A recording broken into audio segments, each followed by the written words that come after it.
Muy buenas, bienvenidos a mi canal. En el vídeo de hoy quiero ver la posibilidad de que el euro llegara a colapsar. Para ello, vamos a analizar la teoría de la pirámide invertida de John Esther y ver las similitudes con las diferentes burbujas y crisis que hemos tenido durante estos años. En los años 70, los Estados Unidos abandonaron el patrono y decidieron actuar el sistema actual fiat basado en el dinero artificial. Bien. Esther era un férreo defensor del sistema basado en oro, y en los años 90 formuló una teoría por la cual todo este dinero, toda esta masa monetaria que se había ido generando desde los años 70, acabaría bajando desde activos menos líquidos a activos más líquidos, provocando un colapso del sistema, lo cual nos llevaría a una liquidez absoluta y otra vez una vuelta al oro. Si veis en la pirámide, veréis que hay diferentes colores. El color rojo es la capa más alta. La masa monetaria se encuentra en derivados, gemas, diamantes y pasivos gubernamentales. Según John Esther, habría una burbuja y esa capa de dinero acabaría pasando a acciones, la capa morada. Después de las acciones, se volvería a formar otra burbuja que llevase el dinero hacia la capa inferior, la zona verde, las hipotecas. Después habría otra vez otra burbuja que al estallar provocaría que todo ese dinero llegase a la siguiente zona, a la zona azul, a la deuda. Por último, la explosión de la última de las burbujas, la de la deuda, provocaría que todo el dinero acabase en liquidez absoluta y de vuelta al oro. Bien, a continuación vamos a ir analizando poco a poco cada una de las burbujas y vamos a ver si es verdad que encaja con el modelo de John Esther. La primera burbuja de la que vamos a hablar es la burbuja de 2000, la burbuja de las .com. ¿Qué pasó en el año 2000? Muchos de vosotros os acordaréis. Recordaréis Terra, recordaréis Yahoo, recordaréis Google. En aquel momento nació Internet. Todo el mundo se volvió loco. El eslogan era compra acciones y arte rico. Y era verdad, porque las acciones no paraban de subir. Un ejemplo era Terra. Terra cuando nace, lo hace con 11 euros. Y en apenas unos meses, el valor de sus acciones alcanza los 140 euros. Pasa lo mismo con Enron. Enron, al nacer, sus acciones eran de 1 euro. Pero en pocos meses llegaron a multiplicarse por 85. Imaginaos lo que era. Comprabas 1000 euros de acciones de Enron y en unos meses esos 1000 euros se convertían en 85.000. Una auténtica barbaridad. Pero duró poco. Pronto, las empresas se dieron cuenta que el maná se empezaba a agotar. Se dieron cuenta que los beneficios no eran los esperados. Y la burbuja estalló. Una de las empresas que más provocó repercusión en aquel momento fue WorldCom. WorldCom llegó a perder 107.000 millones de dólares. Una auténtica barbaridad de dinero. Pero ¿qué pasó después? Una vez estalló esta burbuja, ¿qué ocurrió con ese dinero? ¿A dónde se fue? Se fue a la siguiente burbuja. Tal como dijo Esther, una vez estallase la burbuja, el dinero huiría y se refugiaría en el siguiente escalón. Si volvemos a la pirámide, podréis verlo mejor. La burbuja de los .com sería la zona morada. Al estallar, todo ese dinero iría a la siguiente zona, a la zona verde. ¿Pero qué ocurrió? ¿Qué pasó? ¿Por qué se fue todo el dinero a las hipotecas? Lo que ocurrió fue que se produjo un boom inmobiliario. Os podéis acordar perfectamente. España entera se llenó de grúas. Los bancos empezaron a dar hipotecas prácticamente a cualquiera. De tal manera que minimizaban los riesgos. Había hipotecas, las denominadas hipotecas subprime, que eran hipotecas de alto riesgo, hipotecas otorgadas a parejas o a gente que realmente no tenía dinero para pagar esa hipoteca. Pero que después los bancos lo que hacían era colocarla en un paquete junto a otras hipotecas y pasarlas como hipotecas AAA, hipotecas muy buenas. Esto hizo que las entidades financieras no pudieran saber qué hipotecas eran buenas y qué hipotecas eran malas. Cuando los tipos de interés subieron en 2008, la gente ya no podía pagar las hipotecas y empezaron a quebrar estas hipotecas. Eso provocó que los bancos no supiesen qué activos negativos tenían. Cundió el pánico y algunas entidades financieras acabaron quebrando, como por ejemplo Lehman Brothers. ¿Y el sistema qué hizo? ¿Cómo arregló esto? ¿Cómo evitó el colapso? Los países se juntaron y decidieron bajar los tipos de interés, de tal manera que con la deuda que se comprara taparían todos los agujeros bancarios. A partir de ese momento los bancos serían comprados por los países de forma que evitaríamos la quiebra de ellos.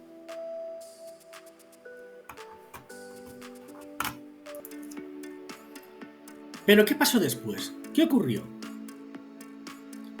Lo que ocurrió es que los países empezaron a emitir grandes cantidades de deuda,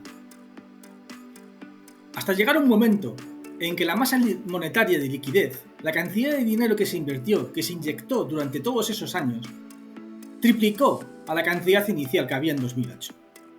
Si veis la gráfica blanca, podéis verlo fácilmente.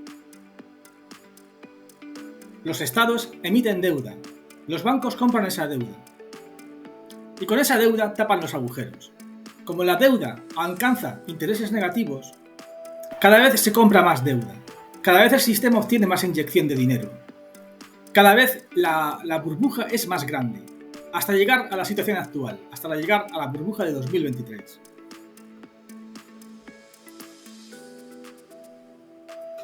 ¿Y qué está pasando ahora? ¿Qué está ocurriendo? ¿Qué ocurrió con todo ese dinero?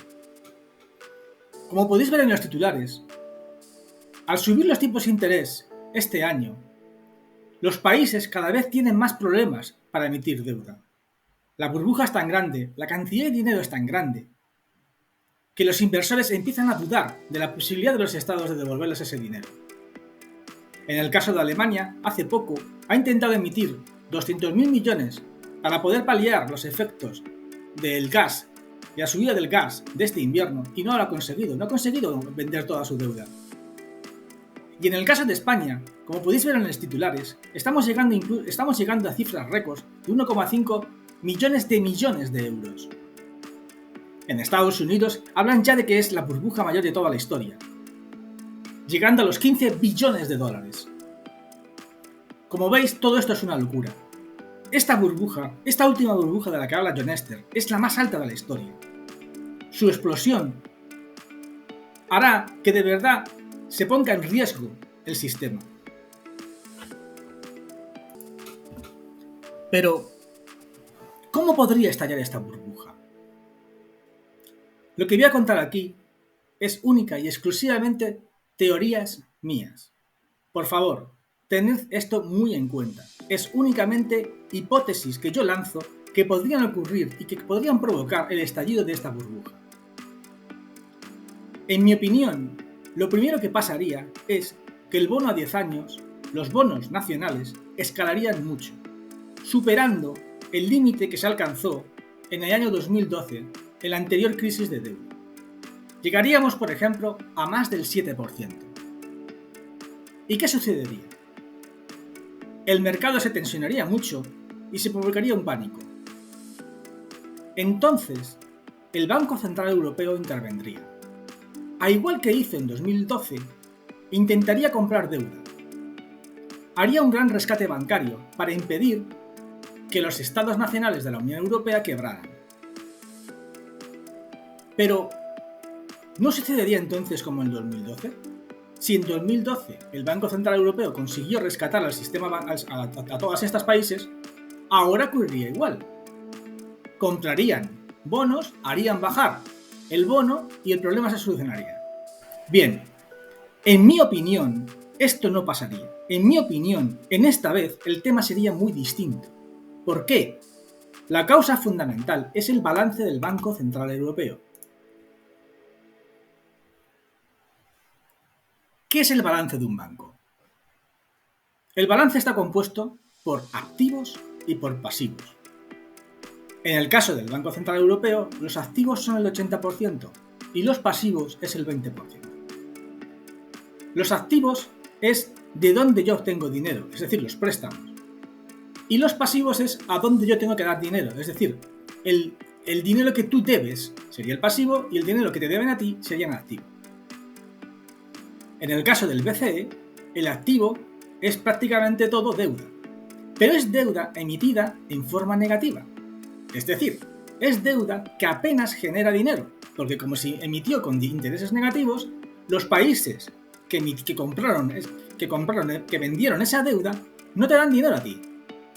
En cambio, el 20% en pasivo, que está reflejado al interés actual, sí que te obliga a ti a dar dinero. Es decir, el Banco Central Europeo no obtiene ningún ingreso, pero sí que tiene que emitir dinero, sí que tiene que dar dinero a las entidades que tienen depositados en liquidez en ese pasivo. Esto, en otro banco, provocaría su quiebra. No obtendría ningún dinero y tendría que soltar dinero. Al final el banco quebraría. Pero los bancos centrales no, los bancos centrales no quiebran. Los bancos centrales no quiebran porque emiten deuda. Bien, como el Banco Central Europeo no tiene dinero, a causa de lo que acabamos de ver, este rescate bancario que haría sobre las naciones sería a través de una gran emisión de deuda. A través de una gran inyección de liquidez. Es decir, prácticamente sería una devaluación encubierto. Los mercados verían esto como una devaluación del euro y reaccionarían llevándose todo el dinero de Europa. O sea, ocurriría una gran salida de capital, algo muy parecido a lo que le pasó al Banco de Inglaterra en octubre. Vale, pero entonces, ¿qué ocurriría? ¿Qué harían los bancos privados? Fijaos en esta gráfica. Ante esta huida de capital, la banca privada entraría en pánico. ¿Por qué? Porque está colapsada por deuda. Si miráis la gráfica, podréis ver que, por ejemplo, Polonia tiene un 30% de sus activos en forma de deuda. En el caso de España es el 14,3%. Ante el peligro de una quiebra de los estados y por lo tanto de que estos activos se convirtiesen en nada, la banca privada reaccionaría vendiendo toda su deuda.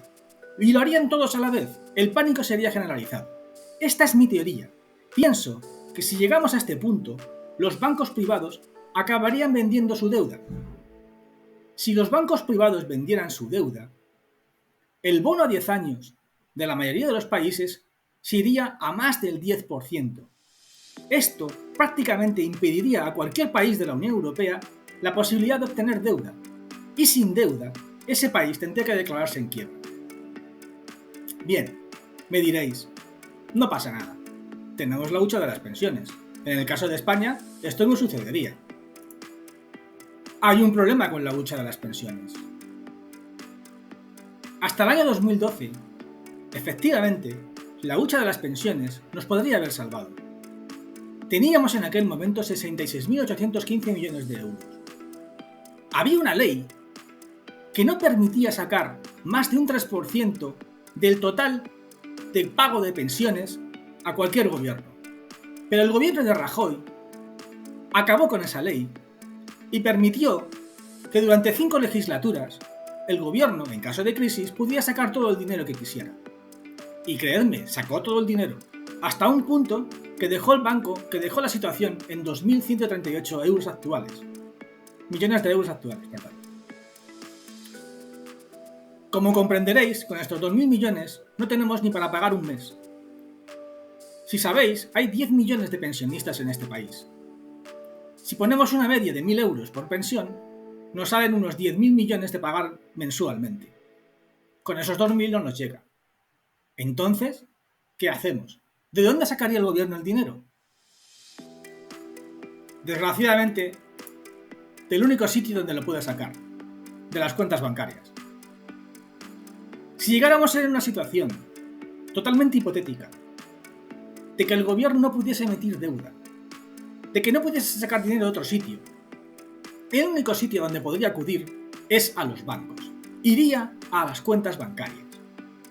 Hasta julio, el gobierno no podía intervenir las cuentas bancarias, pero en julio de este año, el gobierno de Sánchez sacó una ley que ampliaba la Ley de Seguridad Nacional, por la cual en el artículo 28 el gobierno se reservaba la posibilidad de hacerse con el control de todas las cuentas bancarias. ¿Esto qué significa? Esto significa un corralito. Sería muy parecido al corralito argentino. Si llegáramos a esta situación, si todo fallara, por favor, esto es muy importante, si todo fallara, el gobierno haría lo siguiente, bloquearía las cuentas y permitiría sacar a cada ciudadano una determinada cantidad de dinero al mes o a la semana. De esta forma, el gobierno ganaría tiempo hasta que el sistema se reestructurase.